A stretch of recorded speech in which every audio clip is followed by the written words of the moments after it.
جاتے رہے اور تقریباً 1947 جب ہمارے ہاں آزادی کا مسئلہ چل رہا تھا تب تک یہودی جو ہے لاکھوں کی تعداد میں وہاں جمع ہو چکے تھے، اور جمع ہو کر کے ان لوگوں نے، اور اسی وقت ہٹلر کا دور بھی ختم ہوا تھا اور ہٹلر نے ان کو بہت مارا تھا جس کو ہولوکاسٹ کہا جاتا ہے، اور بہت زیادہ ظلم کیا تھا. تو یہ سب بھاگ کر کے فلسطین میں جمع ہوئے اور پھر ایک ایگریمنٹ سائن کروا لیا گیا دنیا کی بڑی بڑی طاقتوں سے کہ یہ اسرائیل ایک کنٹری ہے.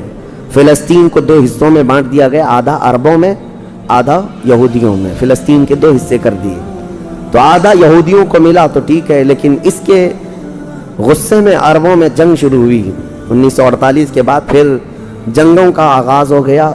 جارڈن، سیریا، مصر، ان لوگوں نے اس اسرائیل کے ساتھ، انہوں نے نئی کنٹری کا نام اسرائیل رکھا تھا، جنگ کیا. جب جنگ کرتے رہے اسرائیل اپنے پیر پھیلاتا رہا اور آگے بڑھتا رہا، کیونکہ اس وقت ان عربوں کے اندر یا جدید ہتھیار نہیں تھے. اسرائیل کو فلی طور پر امریکہ کا سپورٹ تھا، یو کے کا سپورٹ تھا، یورپ کا سپورٹ تھا. ان تینوں ملکوں کے ساتھ بڑی خوفناک جنگوں میں ان کو پیچھے ڈھکیل دیا گیا، بلکہ جو صحرائے سینا تھا مصر کا وہ بھی اسرائیل نے قبضہ کر لیا. تور سینا جس کو کہتے ہیں، کوہ تور، وہ بھی ان کے لیے مقدس تھا، وہ بھی حاصل کر لیا. پھر اس کے بعد دوسری جنگ بھی ہوئی تھی مصر کی، تب مصر نے وہ علاقہ واپس لیا اور اسرائیل کو سمیٹنے کی کوشش کرتے رہے. 3 بڑی جنگوں میں ہوا یہ کہ جب جنگ ہوتی رہی اسرائیل پھیلتا رہا. پھر 1978 کے قریب یا 75 کے آس پاس اسرائیل نے پورے طور پر فلسطین کا کنٹرول اپنے ہاتھ میں لے لیا، جس میں بیت المقدس بھی چلا گیا. یہ ہے تاریخ میں آدم علیہ السلام کے زمانے سے لے کر یہاں تک کی بتا رہا ہوں، مختصر جھلکیاں. اس کے بعد سے یہودیوں نے بیت المقدس کا کنٹرول اپنے ہاتھ میں لیا، حالانکہ UN کا یہ فیصلہ ہے کہ پورے اسرائیل کو یہ خاص طور پر تنبیہ کی گئی ہے کہ صرف مسجد اقصی جو بیت المقدس ہے اس کا کنٹرول اور اس کا مینجمنٹ، اس کے انتظامات یہودیوں کے ہاتھ میں بھی نہیں رہیں گے اور وہاں کے فلسطینی مسلمانوں کے ہاتھ میں بھی نہیں رہیں گے. یہ جارڈن کی حکومت کو دیا گیا ہے. جارڈن کی حکومت جس کو کسٹوڈین آف یہ کہا جاتا ہے بیت المقدس، وہ اس کے انتظام دیکھتی ہے، لیکن برائے نام ہے یہودیوں نے دھجیاں اڑا رکھی ہیں پورے دنیا بھر کے قوانین کی. جہاں جہاں ان کو پابندی تھی کہ یہاں نئے گھر نہیں بنائیں گے، ابھی 3-4 سال پہلے انہوں نے پورے مسلمانوں کے محلے کو ختم کر کے 200 گھر بنائے، یہودیوں کو آباد کیا. برسوں سے یہاں جو مسلمان تھے، ابھی آپ جا کر کے کبھی دیکھیں یروشلم، بیت اللحم جو بیت المقدس کے آس پاس کے علاقے، رام اللہ، 40 سال 45 سال ہو گئے دکانوں کو تالے لگے ہوئے ہیں، جالے لگے ہوئے ہیں، لیکن کھولنے کی اجازت نہیں ہے. اتنی پرانے وقت سے دکانیں بند ہیں. کہا کہ نہیں، یہودیوں کی طرف سے کوئی یہاں پر کھولنے کی اجازت نہیں ہے، مسلمانوں کے نام پر. اور اللہ کا فضل تو دیکھیں، وہ مسلمان کیسے جگرے والے لوگ ہیں. میں نے اپنی آنکھوں سے دیکھا ہے، ہر جگہ کی طبیعت کے اعتبار سے اللہ تعالیٰ مخلوق پیدا کیا ہے. ان ظالم غاصب اسرائیلیوں کو ہم نے دیکھا، یہ بندوق تانے بیت المقدس کے ہر دروازے پر کھڑے رہتے ہیں، اور مسلمانوں کا فلسطینی 8 سال کا بچہ آتا ہے، اس کی نال یوں پھینک کر کے مسجد میں اندر جاتا ہے، نماز پڑھتا ہے، پھر نکلتا ہے، اور وہ فوجی دیکھتا رہ جاتا ہے، کچھ نہیں کرتا. بسا اوقات گولیوں سے برساتے ہیں. روزانہ کا معمول یہ ہے.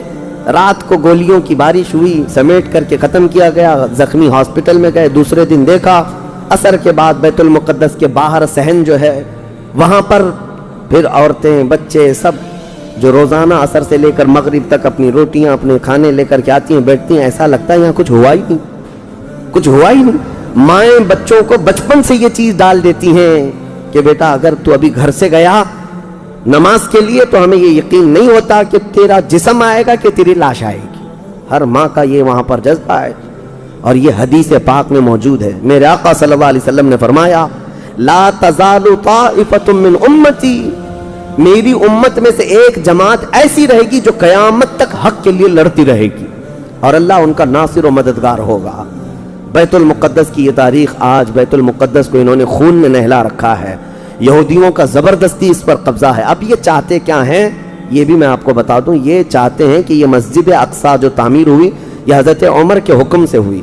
پھر اموی خلفہ جب آئے، خلیفہ ولید بن عبد الملک، اس نے پوری مسجد بنوائی، اور یہ جو پیلا گنبد آپ دیکھتے ہیں قبۃ الصخرہ، جو مسجد اقصیٰ سے جس کو مشہور کیا گیا ہے، یہ قبۃ الصخرہ ہے، ڈوم آف راک جس کو کہتے ہیں، یہ اصل اس سے لگی ہوئی ہے بیت المقدس کی مسجد پرانی، اس کو شو نہیں کرتے، اس کو یہ گرا کر کے، اس کو پورا زمین بوس کر کے تھرڈ ٹیمپل بنانے کا پلان ہے۔ ان کو یہ چاہیے کہ حضرت داؤد علیہ السلام کے زمانے میں جو کام شروع ہوا تھا، سلیمان علیہ السلام نے جو مندر بنایا تھا، جو ٹیمپل بنایا تھا، ہم اس کو اسی جگہ تعمیر کریں گے۔ تو بیت المقدس مسجد اقصیٰ کی دیوار سے دیوار انہیں گرانا ہے، اس کے لیے یہ کیا کیا سازشیں کرتے رہے، کھدائی کرتے رہے کہ یہاں پرانا خزانہ ہے، فلاں چیزیں ہیں، ثبوت نکالنا ہے، کتنا دیواروں کو ہلانے کے لیے آرٹیفیشیل زلزلے لائے گئے، مصنوعی طور پر یہ زمین ارتھ کویک لائے گئے کہ مسجد اقصیٰ گر جائے، لیکن اللہ کی مرضی جب تک چاہے۔ اب اگر حالات ایسی ہیں تو یہ مسجد اقصیٰ کو گرا کر کے وہاں پر ایک تھرڈ ٹیمپل بنائیں گے، جس کا پورا آرکیٹیکٹ ڈیزائن بھی انہوں نے ظاہر کر دیا ہے، نشر کر دیا ہے، کوئن بھی ایک جاری کر دیا ہے، جس کو لے کر کے ان کے تھرڈ ٹیمپل کے اندر جائے گا، آئے گا۔ یہ 2017 کی بات میں بتا رہا ہوں، پوری تیاریاں کر لی گئی ہیں۔ اب دیکھا گیا ہے کہ مسلمان ہر جگہ سے سوئے ہوئے ہیں، اب کوئی بھی اٹھتا نہیں ہے۔ عربوں کے منہ میں تو انہوں نے اپنی زبان رکھ دی ہے، عرب اب بولنے کے قابل نہیں رہ گئے، اور بغل کے جو دیش لڑے تھے پہلے، مصر، سیریا، جارڈن، آج ان کی حالت کیا ہے؟ وہ خود خانہ جنگی میں مبتلا ہیں، آپس کی لڑائیوں میں مصروف ہیں۔ اسرائیل کی غنڈہ گردی اور دادا گیری اس حد تک بڑھ گئی ہے کہ اسے آس پاس کسی کا خوف نہیں۔ ہاں اگر کچھ بولتا ہے تو کبھی ترکی بولتا ہے، ہاں اس کو اپنے اس ملک کے لیے سب سے بڑا خطرہ محسوس ہوتا ہے تو ایران ہے۔ ایران کو اس نے سعودی سے ایسا لڑا کر کے رکھا ہے کہ وہ آپس میں جنگیں کرتے رہیں، اسی لیے ابھی ایران اور سعودی کا پیس معاہدہ ہوا، ایگریمنٹ ہوا، تو سب سے پہلے نیند حرام ہو رہی ہے اسرائیل کی کہ یہ اگر دوست ہو گئے تو میرا کیا ہوگا، میری حفاظت کیا ہوگی۔ اسرائیل حماس کو مدد کرتا ہے، جو غزہ میں ایک علاقہ باقی رہ گیا مسلمانوں کا، جو فلسطین کے اندر ہے، جو آج تک لڑ رہے ہیں، آج تک راکٹ داغتے ہیں، اسرائیل کے ساتھ لڑتے، 20,000 کی تعداد ہے وہ بیچاروں کی، 20,000 کی تعداد ہے۔ اب یہ تاریخ اس طرح سے بتائی جاتی ہے، نیوز اس طرح کی ہے، اسے حماس کو اسرائیل مدد کرتا ہے، فلاں مدد کرتا ہے، جو بھی مدد کرتا ہو ہمیں اس سے وہ نہیں، لیکن ایک حق جماعت قیامت تک حق پر قائم رہے گی اور بیت المقدس کے لیے لڑتی رہے گی۔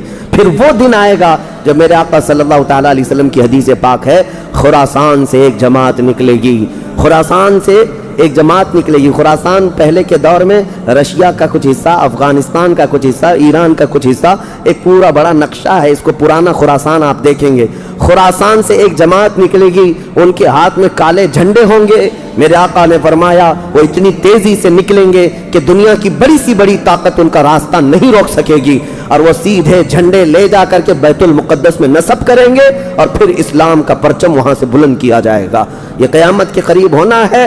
اب میں اس بات پر اپنی گفتگو ختم کرتا ہوں۔ دعائیں تو ہیں کہ اللہ تعالیٰ بیت المقدس کو آزاد کرے، لیکن یہودی جتنے دن ناچتے رہیں گے، دندناتے رہیں گے، ایک دن آنا ہے دنیا اوپر سے نیچے ہو جائے، نیچے سے اوپر ہو جائے، مگر میرے مصطفیٰ کا فرمان ہو کر رہے گا انشاءاللہ، اور غلبہ اسلام آ کر رہے گا۔ آج یوم القدس کے طور پر پوری دنیا میں یہ بات منائی جا رہی ہے۔ میں بچوں میں یہ انفارمیشن نقل کرنا چاہتا ہوں کہ بچوں یاد رکھو ہمارا بیت المقدس سے کیا رشتہ ہے، ہمارا کیا تعلق ہے، اور ہمارے لیے وہ کتنی عظمت والی جگہ ہے۔ اس لیے کہ آپ ہندوستان میں ہیں، دور دراز ہیں، کہیں پر بھی ہیں، لیکن روحانی رشتہ تمہارا جب مدینے سے جڑا ہے تو مدینے کے آقا کے فرمان سے بھی جڑا ہوا ہے۔ اللہ کریم ہم سب کو بیت المقدس کے محافظین